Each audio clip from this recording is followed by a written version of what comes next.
كشفت مصادر مطلعة أن لجنة تسعير المواد البترولية اتخذت قرار برفع أسعار البنزين والسولار تماشيا مع التغيرات العالمية، على أن يتم الإعلان رسميا عن القرار بالتسعيرة الجديدة بموعد تنفيذه.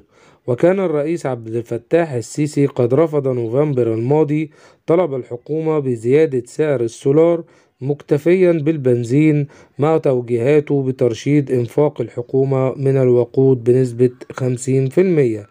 وجاءت الزيادة كالآتي: تم زيادة سعر السولار من 8 جنيه و25 قرش إلى 10 جنيهات، بزيادة جنيه و75 قرش.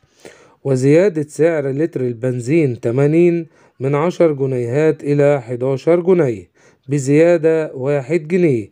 وكذلك تم زيادة سعر لتر البنزين 92 من 11 جنيه و50 قرش إلى 12 جنيه و50 قرش، بزيادة جنيه. فيما ارتفع سعر بنزين 95 من 12 جنيه و50 قرش للتر إلى 13 جنيه و50 قرش للتر، بزيادة جنيه.